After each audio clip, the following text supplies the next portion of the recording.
하나님께서 오늘 우리에게 주시는 말씀은 신약 성경 마태복음 28장 19절에서 20절 말씀입니다.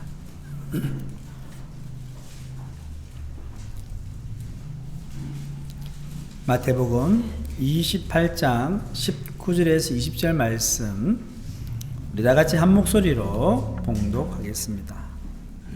시작. 그러므로 너희는 가서 모든 민족을 제자로 삼아 아버지와 아들과 성령의 이름으로 세례를 베풀고 내가 너에게 분부한 모든 것을 가르쳐 지키게 하라. 볼지어다 내가 세상 끝날까지 너희와 항상 함께 있으리라 하시니라. 아멘. 할렐루야. 2026년 새해 첫 주일에 오신 모든 성도님들을 환영하고 축복합니다. 2026년 우리 교회의 표가 뭡니까? 영혼 구원하여 제자 삼자입니다. 제가 선창하면 여러분들 힘차게 복장해 주시면 좋겠습니다. 영혼 구원하여 제자 삼자. 영혼 구원하여 제자 삼자. 아멘. 네, 여러분 이것이 교회의 존재 목적입니다. 우리 교회는 작년 초부터 가정교회를 준비해왔고 작년 11월부터는 본격적으로 가정교회 전환 로드맵에 따라 진행 중에 있습니다. 가정교회로의 전환은 교회의 존재 목적을 이루기 위한 영적 체질 개선이라 말할 수 있습니다. 우리 몸의 건강을 위해 체질을 개선할 때 이 균형 잡힌 영양분 섭취와 운동을 병행해야 합니다. 또한 일회성의 노력이 아니라 꾸준한 노력으로 좋은 습관을 만들어야 합니다. 이런 과정에 어려움과 고통이 동반하지만 그에 따른 성장과 변화도 있습니다. 교회의 영적 체질 개선도 동일한 과정이 요구된다 할 수 있습니다. 작년 12월부터 우리 권사님 기도 중에도 나왔지만 목자 목녀들의 저희 집에서 원정 목장을 매주 가지고 있습니다. 또한 11월 말부터는 가정교회 상공부 1단계인 생명의 삶을 진행 중에 있고 오늘은 6강을 하게 됩니다.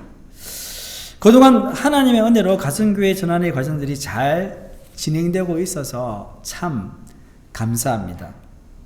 물론 새로운 변화에 대한 두려움과 어려움이 있습니다.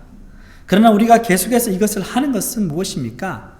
하나님의 뜻이라는 확신이 있기 때문입니다. 여러분, 가정교회는 단순 어떤 목회 프로그램이 아닙니다. 신약교회의 원형을 회복하려는 이 몸부림이라 말할 수 있습니다. 신약 성경에 나오는 초대교회가 어떻게 신앙생활을 했는가 이렇게 살펴보니까요. 그들은 가정에서 모였고 삶으로 복음을 전했습니다. 가정에서 모여서 예배드리고 삶으로 믿지 않는 사람들에게 나가서 복음을 전했다는 거예요. 그래서 하나님을 믿는 사람들이 가져야 할 중요한 모토, 즉 좌우명이 뭐냐면요. 한번 따라하겠습니다. 성경대로 해보자. 성경대로 해보자. 예, 성경에 있는 그대로 한번 해보자는 거예요. 성경에 있는 그대로 단순하게 믿고 순종해 보는 것입니다. 오늘 본문은 예수님의 지상명령입니다. 지상명령이 뭡니까? 예수님께서 이 세상에 많은 명령들을 하셨는데 그 중에서 가장 크고 중요한 명령을 말합니다. 이 지상명령이 뭐냐면 바로 교회의 존재 목적과 연결되어 있습니다. 이런 예수님의 지상명령에 따라서 초대교회는 가정교회를 통해 그 명령을 순종하였습니다. 오늘 본 말씀을 통해서 가정교회를 세워가는 우리 교회에 주시는 하나님의 비전을 살펴보겠습니다. 첫 번째는요. 교회의 존재 목적은 영혼 구원하여 제자 삼는 것입니다. 본문 19절 상반절 말씀을 함께 읽겠습니다. 그러므로 너희는 가서 모든 민족을 제자로 삼아. 아멘. 여기 예수님의 명령 중에 명령이 보면 가라. 그 다음에 제자 삼으라. 이 두 가지가 나옵니다. 사실 이거는 분리된 명령이 아닙니다. 제자를 삼기 위해서 먼저 잃어버린 영혼에게 가야 한다는 말입니다. 성도 여러분, 현대교회의 큰 문제점 중에 하나가 뭐냐면요, 영혼을 구원하려는 이 열정들이 점점 식어가고 있다는 것입니다. 큰 교회이든 작은 교회이든 이 등록하는 새 가족들을 이렇게 살펴보면 대부분이 수평이동, 무슨 말입니까? A라는 교회에서 B라는 교회로 이동하는 경우가 많다는 거죠. 그래서 불신자에서 예수님을 믿기로 결단하여 교회로 오시는 초신자들은 사실은 많지 않습니다. 교회가 기존 신자들을 잘 돌보고 양육하는 일을 해야 하지만 이 모든 일도 복음을 전하고 지역 사회와 세계를 품는 선교적 사명을 감당하는데 목표를 두어야 하는 것입니다. 그런데 실제로 우리가 전도와 선교를 강조하지만 우리 성도님들 중에는요, 사실 이 일에 별로 관심을 가지지 않습니다. 왜 그러냐면요, 교회의 존재 목적이 무엇인지 분명하게 알지 못하기 때문입니다. 영혼 구원하여 제자 삼는 것이 교회의 존재 목적이라면 성도들의 존재 목적은 뭘까요?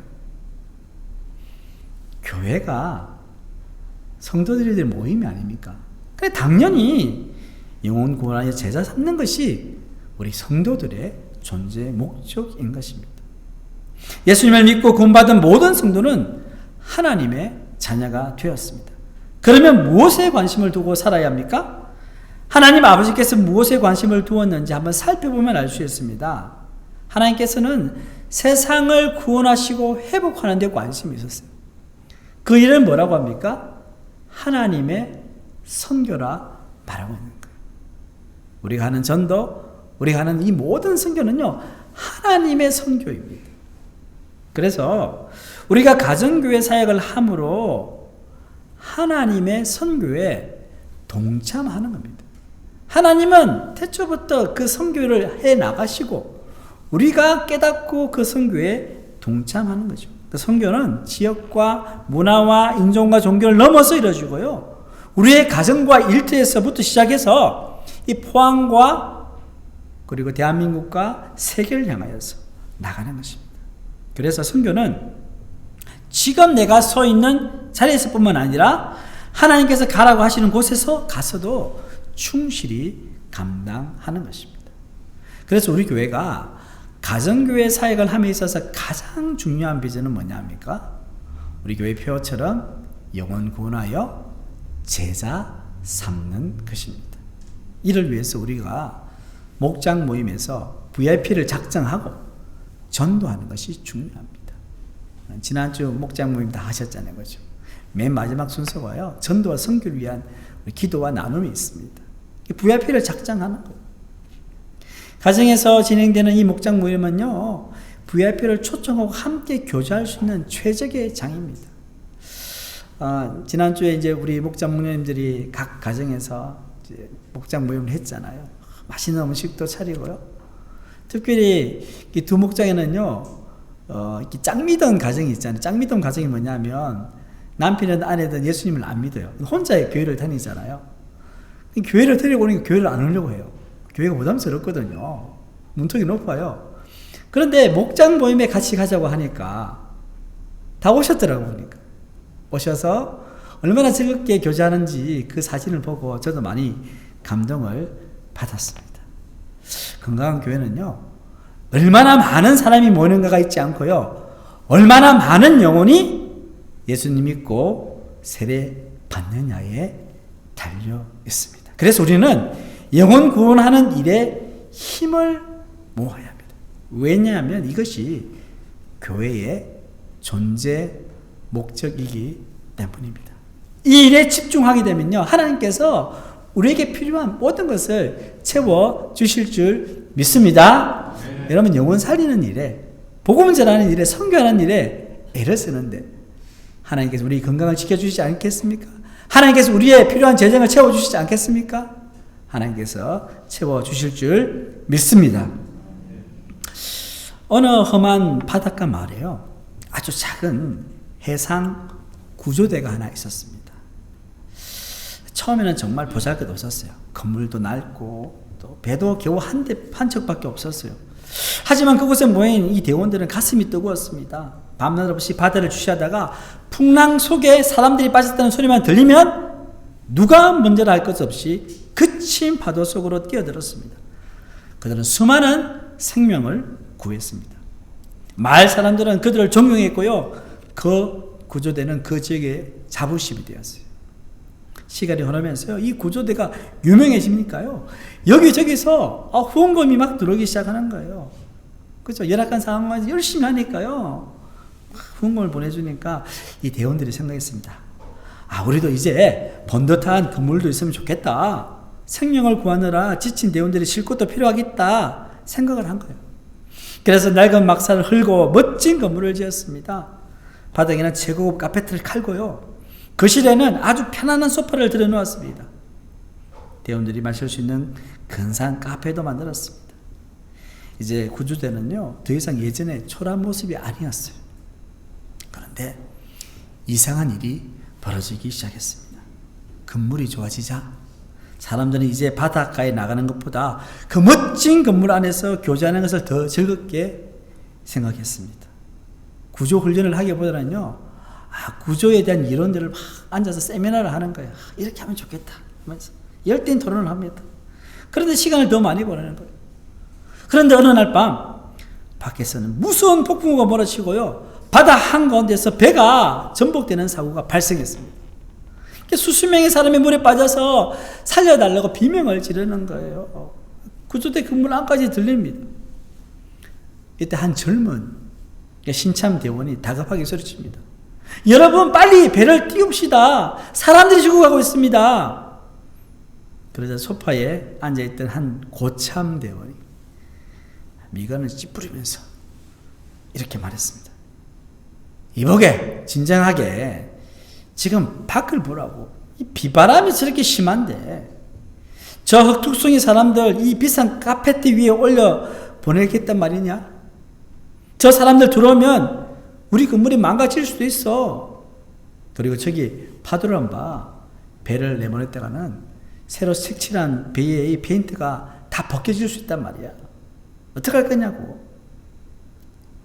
결국 그날 밤 아무도 바다로 나가지 않았습니다. 다음날 아침 해변에는 싸늘하게 식은 시신들이 밀려왔습니다. 구조대 건물 안은 여전히 따뜻하고 깨끗했습니다.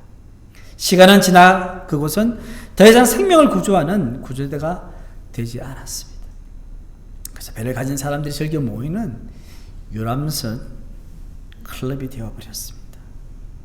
성도 여러분, 이 이야기가 남의 이야기 같습니까? 지어낸 이야기지만 어쩌면 오늘날 많은 교회가 이 구조대와 같은 모습이 아닐지 모르겠습니다. 우리끼리 은혜 받고 우리끼리 좋은 시설에 교제하고 우리끼리 행복한 것, 물론 중요합니다. 하지만 그것이 전부가 된다면 우리는 더 이상 교회일 수 없습니다. 그저 종교 유람선일 뿐입니다. 우리가 가정교회로 전환하는 이유가 바로 여기에 있습니다. 카펫이 더러워지는 것이 두려워서 죽어가는 사람을 외면하는 교회가 아니라 한 영혼을 건져 올리기 위해 기꺼이 우리의 시간을 내어주고 물질을 쓰고 목장이라는 구조선을 타고 거친 세상으로 나가서 교회가 되는 것입니다. 우리 교회가 바로 이런 구조선과 같은 교회가 되기를 간절히 아멘. 소망합니다. 아멘. 두 번째는요, 교회의 제자 훈련 방식은 삶으로 보여주는 것입니다. 본문 19절 하반절에서 20절 상반절 말씀 우리 함께 읽겠습니다. 아버지와 아들과 성령의 이름으로 세례를 베풀고 내가 너에게 분부한 모든 것을 가르쳐 지키게 하라. 아멘. 예수님을 믿는 사람들에게 요구되는 것, 세례 받는 것입니다. 세례가 아주 중요합니다. 아버지와 아들과 성령의 이름으로 세례를 베풀라 했으니까 우리는 그 말씀대로 예수님을 고백하는 자들 세례를 베푸는 것입니다. 지난 성탄절에 두 분이 세례를 받았습니다. 여러분, 세례는요, 물속에 들어감으로 그리스도와 함께 죽고 물속에 나옴으로 그리스도와 함께 살아가는 것을 말합니다. 무엇보다도 세례는요, 우리가 하나님의 자녀가 되었다는 것입니다. 우리의 정체성이 완전히 바뀌었다는 것입니다. 그래서 여러분, 새로운 피조물이 된 거예요. 예수님의 제자로서 살아갈 수 있는 길이 열린 것입니다. 그래서 예수님 믿고 나면 어떤 변화가 있냐면요, 자신의 삶과 성품에 대한 어떤 변화에 열망이 생깁니다. 제가 말씀드렸죠. 예수님 믿으면 성령께서 우리 가운데 들어오셔서 변화되고자 하는 그 주님의 열망들이, 염원들이 막 생긴다는 거죠. 이게 뭐냐면 예수님을 닮고자 하는 열망입니다. 제자는 기본적으로 어떻습니까? 스승을 따라하는 거예요. 예수님을 믿는 우리 모두는요, 예수님을 따르는 제자가 되는 것입니다. 자, 그러면 우리가 예수님을 닮아가야 돼, 예수님을 따라야 되는데 어떻게 예수님을 닮아갈 수 있습니까? 지금 예수님이 딱 계셔서 우리와 함께 계시면 제자들처럼 예수님 보고 예수님과 함께 밥 먹고 예수님을 따라다니면서 보고 배우면 되는데 예수님이 안 계시잖아요. 어떡하죠? 그 방법은요, 먼저 믿은 신앙의 선배를 보고 배우는 것입니다.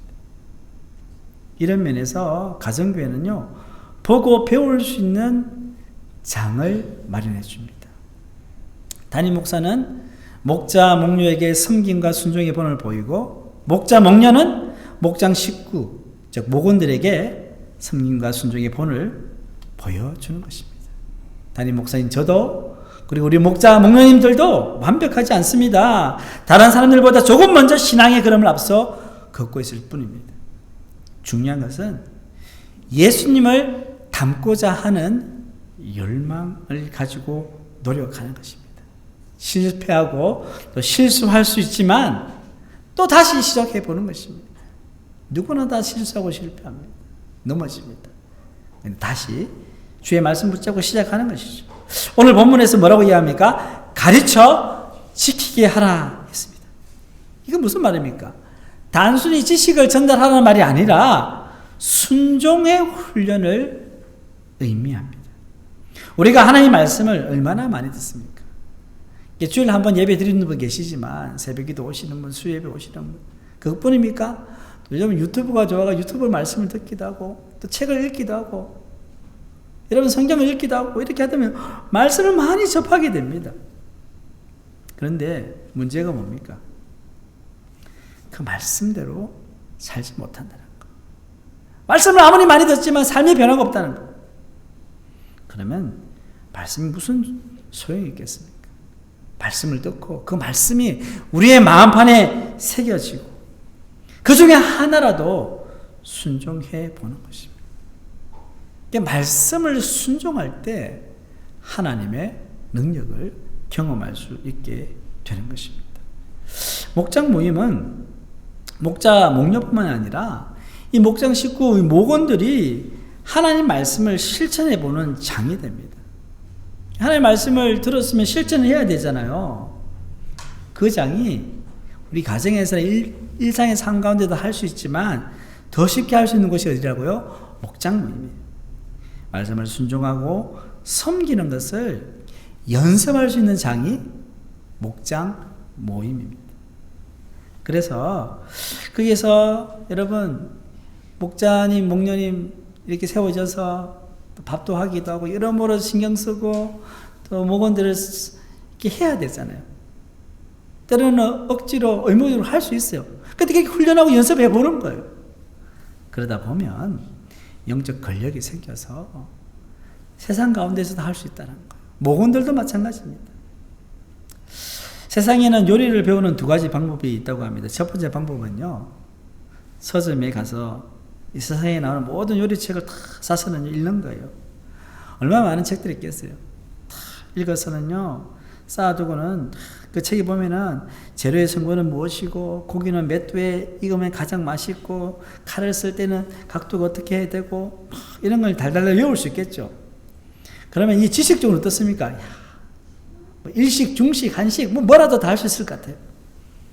물어보면 모를 게 없어요. 근데 여러분, 요리책 수백 권을 다 외웠다고 해서 진짜 요리사라고 말할 수 있습니까? 만약에 책만 읽은 이 요리사에게 여러분의 귀한 자녀, 결혼식 필요원을 맡길 수 있겠습니까? 불안해서 못 맡길 겁니다. 두 번째 방법은 또 좀 다릅니다. 이 사람은요, 요리책을 한 권도 안 읽어봤어요. 하지만 어릴 적부터 어머니 주방 곁을 떠나지 않았어요. 어머니가 시장에서 어떤 배추를 골라오는지 눈여겨보고요, 어머니가 도마 위에 경쾌하게 막 칼질하는 소리를 들으면서 자랐습니다. 어머니가 양념을 할 때는요, 요만큼이 적당하다라고 말씀하시는 것, 그 손맛을 곁에서 지켜봤습니다. 뜨거운 김이 모락모락 나는 냄비 앞에서 어머니가 약간 좀 바라면서 이렇게 다 숟가락을 떠서 입에 넣어주는 것, 그 맛을 보았습니다. 시간이 흘러 이 아이는요, 어머니 곁에서 직접 칼을 쥐어봅니다. 어머니 뒤에서 손을 포개어 잡아주면서 칼질을 가르쳐 주십니다. 양파를 썰면서 눈물이 나고 또 뜨거운 불 앞에서 땀도 닦아 보았습니다. 자, 성도 여러분, 누가 진짜 요리사입니까? 수백 건의 요리책을 다 외운 사람입니까? 아니면 어머니 주방 곁에서 그 요리를 배운 사람입니까? 당연히 후자입니다. 성도 여러분, 신앙생활도 똑같습니다. 성경 공부를 수십 번 하고 성경 지식을 머릿속에 가득 채운다고 해서 저절로 예수님의 제자가 되는 것이 아닙니다. 그것은 요리책을 읽는 것과 같습니다. 지식은 늘어날지 몰라도 사람을 변화시키는 능력이 나타나지 않습니다. 진짜 제자는 훈련의 장으로 들어가야 됩니다. 그 훈련의 장이 어디입니까? 바로 우리의 목장입니다. 우리의 목장이에요. 목장에서 이 목자 목녀님이 이 목원들을 위해서, 이 VIP를 위해서요, 자존심을 내려놓고 섬기는 모습을 직접 보는 겁니다. 저분이 저렇게 밥할 사람이 아닌데 어떻게 저렇게 밥을 하고 계시지? 목녀님이 지친 성도를 위해서요, 따뜻한 밥상을 차리면서 묵묵히 기도하는 그 뒷모습을 보는 것입니다. 고난당한 성도가 어떻게 믿음으로 견뎌내는지 그 현장을 보는 거예요. 저 집사님은 저렇게 힘들고 어려운데 어떻게 저렇게 매일 주일을 출석하시고 저렇게 기도하실까? 그런 걸 보는 거예요. 아, 예수 믿는 사람은 저렇게 사는구나. 나도 우리 목자님처럼, 나도 우리 목녀님처럼 저렇게 한번 살아봐야 되겠다. 이렇게 곁에서 보고 배우는 것, 그것이 바로 예수님이 말씀하신 가르쳐 지키라는 제자 양육 방식입니다. 올해 모든 성도님들이 이 목장 모임을 통해서 이 겸손한 마음으로 서로의 삶을 보고 배움을 통해서 예수님을 닮아가는 제자가 되시기를 간절히 소망합니다. 마지막 세 번째는요, 예수님은 성도의 사역과 헌신 위에 함께 하시겠다고 약속하셨습니다. 본문 20절 하반절 말씀을 함께 읽겠습니다. 볼지어다 내가 세상 끝날까지 너희와 항상 함께 있으리라 하시니라. 아멘. 자, 너희와 함께 하신다는데 이 너희가 누굽니까? 너희가요? 예수님을 믿는 모든 성도를 말합니다. 모든 성도는 교회의 존재 목적에 따라서 영혼 구원하여 제자 삼는 일에 헌신해야 합니다. 또한 영적 리더들과 삶을 나누는 목장 모임을 통해서 순종과 섬김을 보고 배워서 예수님을 닮아가야 합니다. 이렇게 살아가려고 할 때 항상 좋은 일만 있는 것이 아닙니다. 힘들고 어려운 일도 생기고요, 때때로 억울한 일도 경험하게 됩니다.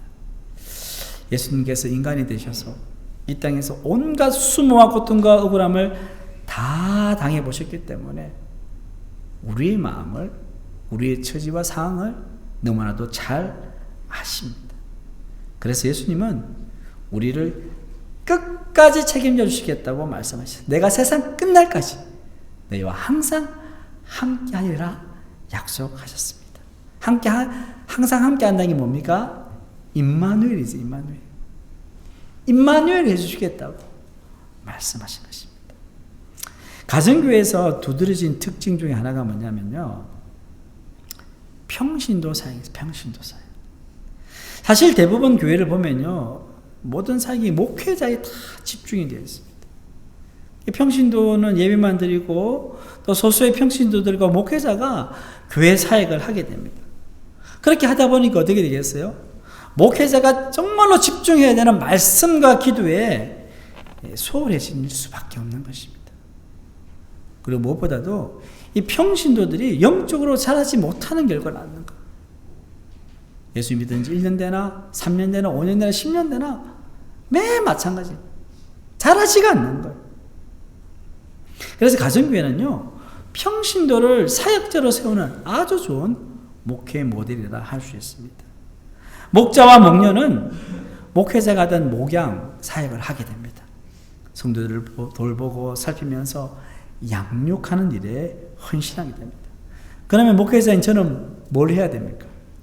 아까 말씀드린 것처럼 기도와 말씀이 정말 그 말씀을 연구하고 묵상하고 더 기도하게 되고, 그리고 중요한 것이 뭐냐면 영적 리더십을 잘 발휘해서 교회가 말씀의 견고히 뿌리를 내리게 하면서 교회의 본연의 사역에 충실할 수 있도록 이 담임 목사가 영적으로 이끌어가는 것입니다. 그래서 이 목장 모임의 이 섬김, 봉사, 기도는 부담스럽지만 사실 부담이 아니라 하나님 나라의 동력자로 초대받은 특권이라 할 수 있는 거예요. 제가 예전에 말씀드렸지만 첫 번째 종교개혁은 성경을 누구한테 줬다고요? 평신도들에게 줬어요. 다 그 당시에는 가톨릭은 다 지금도 마찬가지예요. 성경을 다 성직자들만 가지고 있었어요. 두 번째 종교개혁이 뭡니까? 사역을 평신도에게 맡겨줘요. 그런 말씀을 오늘 말씀하고 있습니다. 하나님의 뜻대로 사역을 감당하다 보면요, 여러 가지 놀라운 역사가 일어납니다. 여러분, 우리가 하나님의 부르심을 받아서 헌신하고 주님의 일을 헌신하면 어떻게 됩니까? 하나님께서 함께 하신다 하셨잖아요. 하나님의 능력이 우리 가운데 임하게 되는 것입니다. 그래서 목사인 저도 마찬가지고요, 이 자리에 계신 목자, 목녀님들, 또 주의 일을 감당하시는 우리 성도님들, 하나님께서 함께 하시기 때문에 우리는 그 사역을 온전히 감당하며 나아갈 수 있게 되는 것입니다. 어느 도시 축구 경기장에 여러분 큰 축구 대회가 이제 열려가지고 마지막 결승전이 되었다고 한번 가정을 해보십시오. 경기장 관중석에는 수만 명의 관중이 모여 있습니다. 열광을 하겠죠. 그들은 이제 팀의 유니폼을 딱 입고는요, 응원 도구를 흔들면서 목이 터져라 응원합니다. A팀, B팀 있으면 막 응원하겠죠. 우리 팀이 골을 넣으면 옆에서 사람들이 하이파이를 하고 벌쩍벌쩍 뛰면서요, 너무나 즐겁고 좋은 거예요. 하지만 여러분, 경기가 끝나고 나면 관중들은 어떻게 합니까? 오늘 경기 재밌었다 하면서 여러분 쓰레기를 다 챙겨 들고 집에 돌아갑니다. 자, 그들의 몸은 어떻습니까? 깨끗하고요, 호흡도 평온합니다. 자기들이 뛰지 않았기 때문에. 그들은 승리를 구경했을 뿐이지 승리가 그들의 삶이 된 것은 아닙니다. 그런데 여러분, 저 밑에 경기장 바닥 잔디밭 위에 있는 선수들은 어떻습니까? 90분 경기가 다 끝났어요. 여전히 선수들은요, 숨이 턱까지 차오릅니다. 상대 수비수와 부딪혀 무릎에는 피멍이 들었고요, 유니폼은요 땀과 흙으로 범벅이 되어 있습니다. 심장은 터질 것 같고요, 근육은 비명을 지르고 있습니다. 90분 내내 한계를 넘는 사투를 벌입니다. 마지막 종료 휴실이 딱 울리니까요, 승리가 확정됩니다. 그럴 때 여러분 가끔 그런 거 보잖아요. 너무 열심히 해가지고 고전을 곁에 겨우 이겼어. 그때 선수들 중에서는 감동의 눈물을 흘리고요. 막 그런 장면을 보지 않았습니까? 웁니다. 그 눈물은요, 관중 속에서 흘리는 눈물과 차원이 다릅니다. 내 몸에 모든 에너지를 쏟아부어서 얻어낸 승리 아닙니까? 그 고통 뒤에 온 환희. 오직 직접 경기장에서 뛴 사람만이 알 수 있습니다. 관중은요, 승리를 보았지만 선수는 승리를 몸소 경험한 것입니다. 사랑하는 포항샘물교회 성도 여러분, 신앙생활도 이와 똑같습니다. 교회에는 두 종류의 그리스도인이 있다고 할 수 있습니다. 관중 속에 앉아있는 그리스도인과 경기장에서 뛰는 그리스도인, 이 사역자입니다. 어떤 분들은 매주일 교회에 와서 관중처럼 앉아 있습니다. 찬양을 들으면서 오늘 찬양 참 좋네. 설교 말씀 들으면서 오늘 목사님 말씀 참 은혜롭네. 즐거워합니다. 여러분, 우리의 신앙이 이런 과정은 필요하지만 여기에 머물러 있으면 하나님의 살아계심을 그냥 구경하는 것밖에 되지 않아요. 정말로 내 삶을 뒤흔드는 하나님의 강력한 임재, 능력을 내 삶 속에 경험할 수가 없습니다. 그렇기 때문에 우리는 의지적으로 사역의 현장인 목장 모임에 들어가야 되고요. 영혼 구원을 위해서 땀을 흘리고 눈물을 흘려봐야 되는 거예요. 교회 크고 작은 봉사에 내가 조금이라도 헌신해보고 내 시간과 물질을 들여보는 거예요. 그렇게 헌신해보는 거예요. 이렇게 할 때 우리도 관중석에 내려와서 운동장에서 뛰는 선수로서 신앙생활을 할 수 있습니다. 이렇게 하나님의 사역들이 하다 보면요, 여러분 특별히 전도할 때 부의 판명을 위해서 몇 번 거절당하고요, 그럼 다시 찾아가. 여러분 목원들, 특히 목자 목녀님들이 목원들 아픔을 이렇게 봤을 때 이게 내 아픔처럼 느껴지게 돼요. 그리고 무릎 꿇고 기도하게 됩니다. 그렇게 땀 흘리며 사역하고 그렇게 하다 보면 어떻게 됩니까? 열매가 맺혀지는 거예요. 하나님의 일, 그 사역은요, 당장 우리가 원하는 때에 얻지 못할 수도 있어요. 그렇지만 하나님을 신뢰하면서 주의 말씀을 순종하면서 그 흐름을 걸어갈 때 마지막에 영적 결실의 순간이 오게 되는 것입니다. 그러면서 그때 깨닫게 됩니다. 주님 정말 나와 함께 하시군요. 주님의 약속은 진짜네요. 여러분 관중석에는 절대 맛볼 수 없는 하나님의 기쁨과 감격을 직접 경험할 수 있습니다. 2026년 새해 우리 교회 모든 성도가 이 관중석에서 내려오면 좋겠습니다.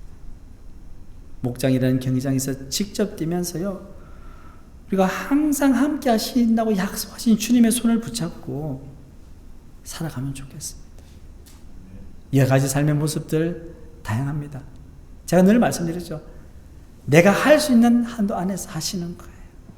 은혜 더 주시면 더 할 수 있는 거고, 그런 믿음으로 살아가셔서 오늘 한 해도 승리하시는 우리 모두가 되시기를 주님 이름으로 축원합니다. 하나님 아버지 감사합니다. 오늘 주신 말씀을 기억합니다. 영혼 구원하여 제사 삼으라는 그 귀한 말씀, 교회의 존재 목적을 우리가 잊지 않고 살아가기를 원합니다. 주님 닮아가기를 원합니다. 우리 목장 모임을 통해 서로가 하나님 배워가기를 원하고 예수님 모습 닮아가기를 소망합니다. 때로는 힘들고 어렵지만은 이 사회 감당할 때 주님께서 함께 하시겠다는 그 약속 믿고 나갈 수 있도록, 그래서 관중석에 머무르는 것이 아니라 이제는 이 운동장에 나가서 주님과 함께 뛸 수 있는 저희 모두가 될 수 있도록 은혜를 다하여 주시옵소서. 이 모든 말씀 우리 주 예수님의 이름으로 기도드립니다. 아멘.